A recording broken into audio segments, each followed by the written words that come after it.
Welcome back, listeners, to another episode of the BizBlend podcast where real business meets real life. Now, today's episode, I'm really excited for our listeners because it's packed with wisdom, resilience, and timeless leadership insights. My guest, Charlie Newcomb, brings with him over 4 decades of frontline experience in the food service industry. 33 of those years with McDonald's and 11 years working with suppliers supporting the McDonald's ecosystem.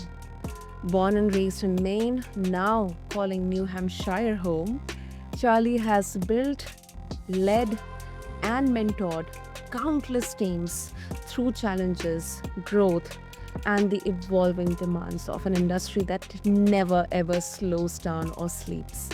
In his new book, Life, Leadership, and Success, Charlie reflects on a career rich with both professional and personal lessons, from managing conflict and holding people accountable to finding joy and fun amidst the immense pressure.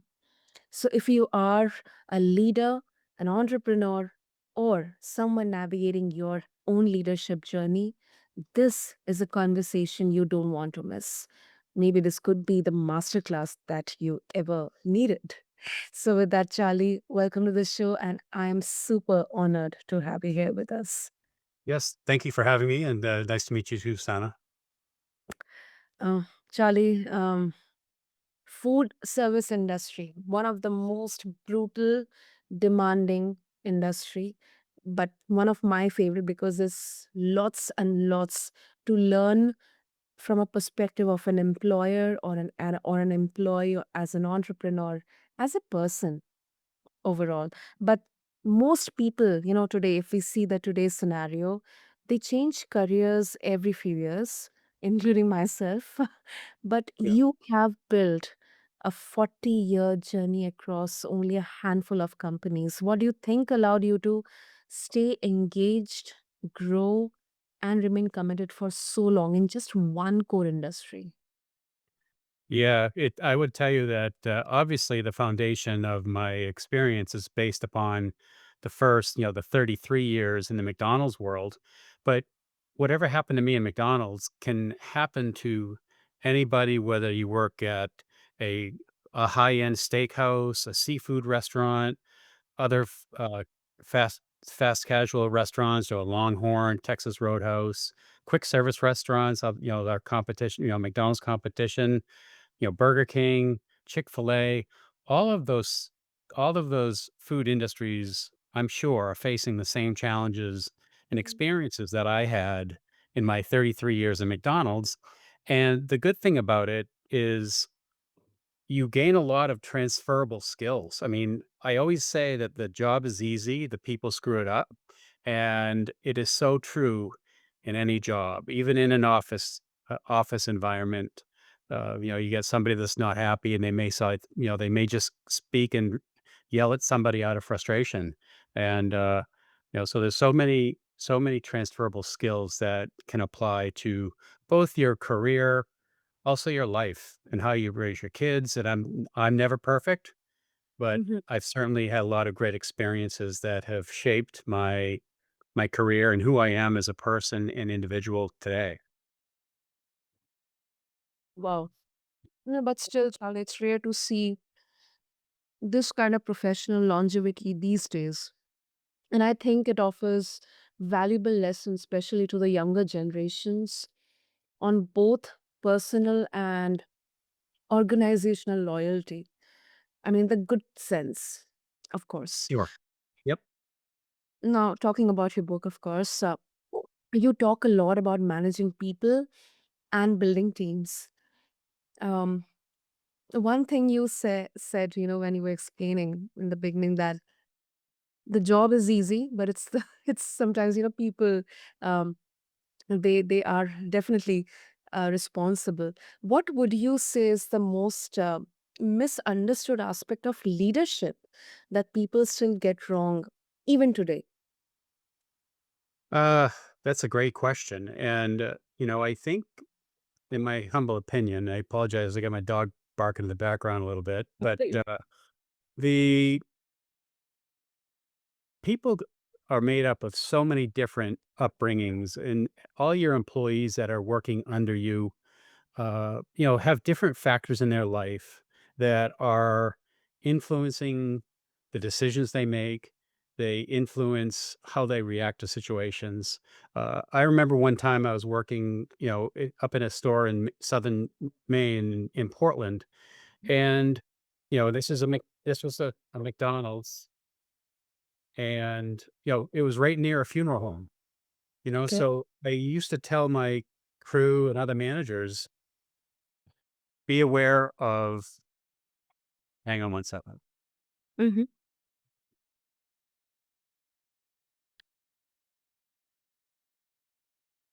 Sorry, I was just trying to get away from my dog to keep quiet. Oh, She's no. I told my folks to be aware of maybe some of the moods of the customers, because you don't know if they're coming from a wake in which they are looking at their loved one in a casket, and all sorts of emotions playing through. Oh, The employees that are working, you just never know. Maybe they got a speeding ticket on their way to work. Maybe their mom and dad were, having a fight before they came to work. You get in my time in the McDonald's world, there's a lot of 16-year-olds. It's their first job. So maybe they're quiet and maybe they're shy, and you can really foster some of their um, great attitudes just by talking to them. So I going back to the question, I what I say to people is assume innocence. Assume that maybe something is influencing their particular mood. I remember one of the examples I write in my book was a person that was so frustrated one morning, she threw a whole batch of hot cake batter, pancake mix all against the wall because she was, mad at a certain situation, but it really wasn't the situation it was in. It was the fact that, her mom had been going through some you know, financial issues at home that got passed down to her. And it was more about that. And sometimes you see a boss who may react with like, okay, you're done. You gotta go home now. But talk to the person, see what's on their mind. You just, ask some good probing questions, get them to open up a little bit. And they will appreciate that, that you did that and took the time out of your day to ask them, what's going on. And you sometimes you just find information and listen to people and show that you care and appreciate the job they do. Give compliments all the time is what I say, praise in public, criticize in private. I'm kind of wandering around a little bit, but there's so many different things that I've experienced that I know. kind of go off a little bit. Yeah, I know. But one particular point that I so much loved about is praise in front of everyone, but also criticize in private.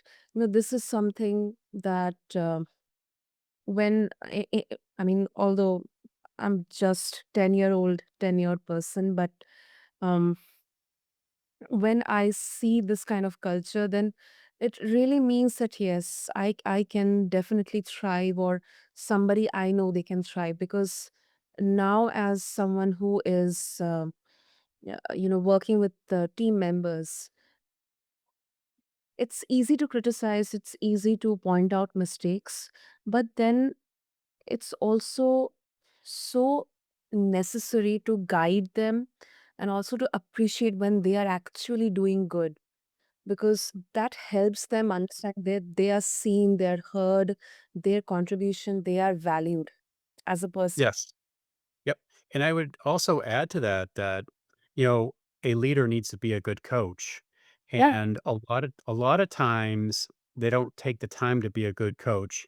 And what I mean by that is if they're very critical of employees, they're always noticing what's wrong, what isn't right, what procedure are they doing incorrectly. So what they'll do is they bring out an employee, they go to sit down and says, "Hey, Jennifer, I really noticed you were doing a nice job today, doing French fries. But I really have to tell you, you were, your hair wasn't up. You were talking too much to all this. to other people, you were distracted in your job, and you list off these 10 other things, but you feel you need to always start the conversation with a positive. And then, but think of that person sitting there, okay, here comes Charlie to talk to me. What's he going to say? What's really the crux of his message? They don't hear the compliment. And sometimes we get so wrapped up in the negatives that, but what's wrong with just highlighting the positives and leave it at that? The other thing that people do, and I talk about this in my book, is they use the word "but."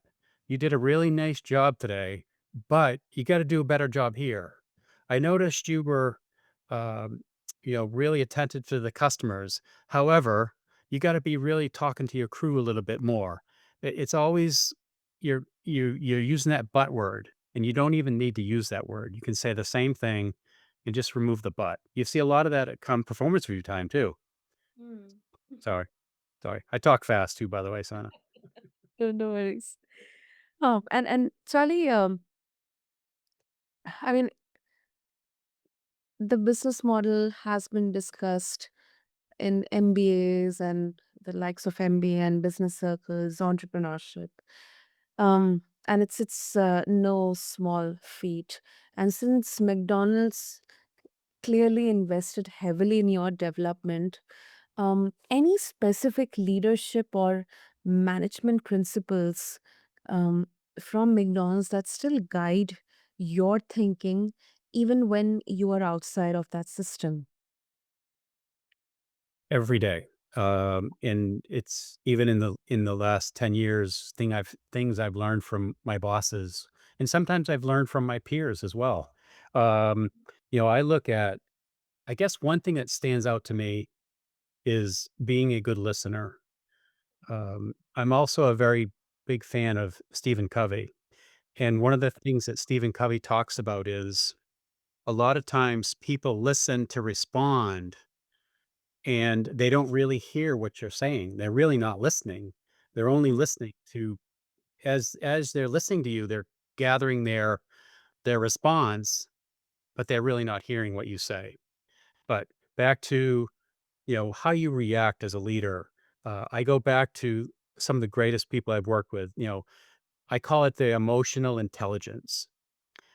If something bad happens or you have a fryer later that catches on fire, you know, are you one to react like, "Oh my god, the you know, call the fire department." They start yelling at the top of their head, they panic.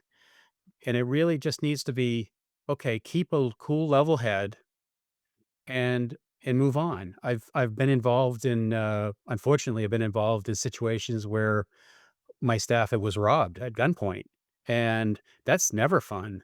But how you react as a leader, you're not only teaching future leaders, but you're also reacting in a calm manner, even though inside of you, you are torn up. You are emotionally baffled with what to do next. And sometimes what I say is fake it till you make it. They don't know what you're thinking.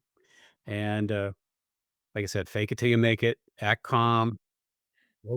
Think about what you would do, and then I go back to the listening skills and truly listen to what the people are saying. And sometimes that it's an underlying issue that is really the issue at hand and not what they're talking about. And that kind of goes back to the young lady with the hot cake mix. There was something else distracting her. But the other thing I would say too as a leader is, and I got this from, Coach Bill Belichick. We've been spoiled up here in New England with, the New England Patriots, and Coach Bill Belichick is truly a great coach. But one of the things that he has said, I read in one of his books was, "You can delegate responsibility, but you cannot delegate accountability." So, admit when you've done something wrong, be accountable for the results. And even though you've delegated a project or a profitability goal to somebody else, as the leader, you're still accountable for those results. So help Mhm. the person that you've delegated it to. Help them be their mentor. Help them give them advice on how they can do better at a particular goal they may be working on. Um, so those are, a quick, you know, touch of what I think of the important leadership traits. I mean, there's so many. I mean, a good leader has to have a well organized approach to their leadership behaviors, good communication skills. As I said, they have to listen. Yeah. Uh, they have to motivate their people. They have to adapt to many different situations. And the biggest thing I say a lot, well, there's a lot of big things, but is you have to adapt to change. Every day it's about change. And I'll tell you a good example is, think 15 years ago. In my world, 15, maybe 20 years ago, I could not survive with a electronic calendar. I had to have a full calendar out in front of me to plan out my days and plan out my time. Yeah. And I never wanted to go to an electronic calendar. Finally, I did, and I could never go back to an old calendar. But that was a change. Mm. And we certainly feel out of our element when we're managing change and dealing with change. But again, I go back to, fake it till you make it. Just the fact that an electronic calendar, it's a small example, but that you internally you're really struggling getting used to an electronic calendar. But once you've made the change and once you've adapted to it, you can't go back. And our world today is changing all the time. Oh, Technology's changing, social media is changing. People are reacting to social media more than ever. yeah. On and we could talk all day. That's true. That's true. That's true. And the discussion, the conversation around fake it till you make it can be so nuanced. The situation, the example that you gave, unfortunately, I think those kind of situations, they do sometimes challenge um, the right or the ethical way of having that authenticity. I absolutely, agree with this. In fact, I have had a conversation just 2 days back with another one of my guests. Uh, Like, sometimes, even if internally you know that you don't have an iota of clue how to figure it out or how to react, sometimes faking that kind of confidence or calmness is the best way. It's like acting as a dead body in front of a bear so that you don't Yeah, get eaten up. good point. Let's hope we're never faced with that. Great, great. Charlie, a bit of a self introspective question.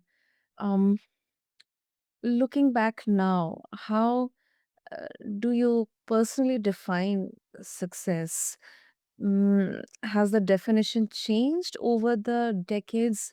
Like, do you feel that instead of doing the same thing or being associated with something uh, for a long time, it's better to be dynamic, flexible, and changing careers, shifting trajectories?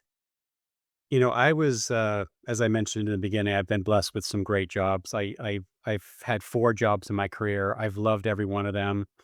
And as I mentioned in the beginning, there are so many transferable skills that you attain through all your jobs. In my current job, working now with Manitowoc Ice, recently faced with my boss of 3 years, or two bosses of 3 years, up and changing jobs and going to a different company, and that really hit pretty hard. But I learned so much from them, from their appreciation of people.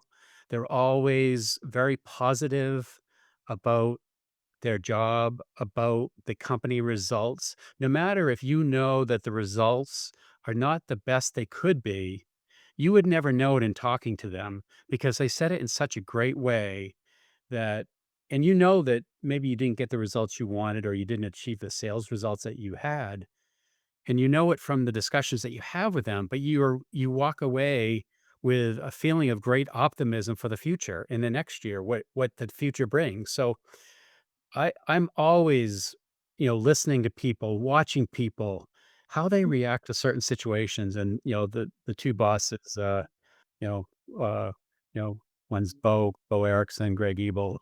I think the world of them. And they, they taught me so much.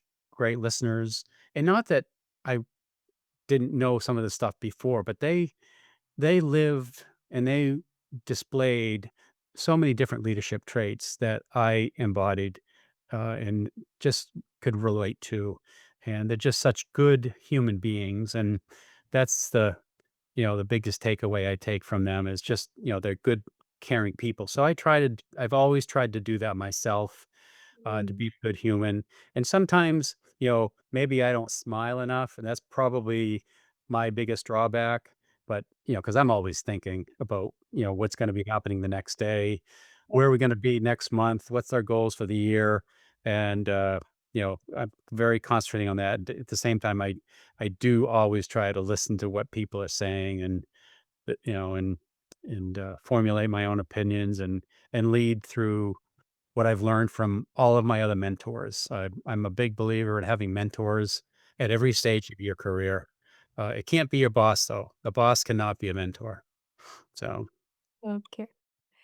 Wow, that's really very much needed different perspective, and of course, there is no age for learning. I mean, you can that's right. in when you are in your 30s or 40s or 50s or 60s. Yep. Uh, Yep.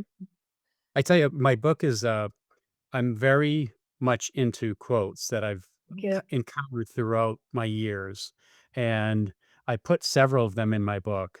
And the one quote that really stands out to me a lot, it talks about what it says is when people walk away from you, let them go. Your destiny is never tied to anyone who leaves you. And it doesn't mean they are bad people. It just means their part in your story is over. And that was from Julia Roberts. And I think back to, as I mentioned, when I lost my two former bosses now, you know, I still love my job.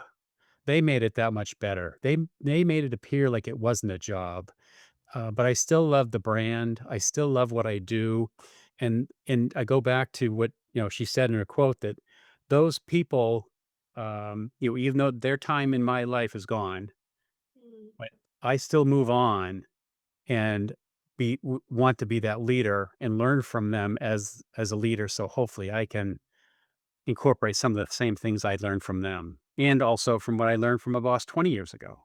So Wow, it's wonderful.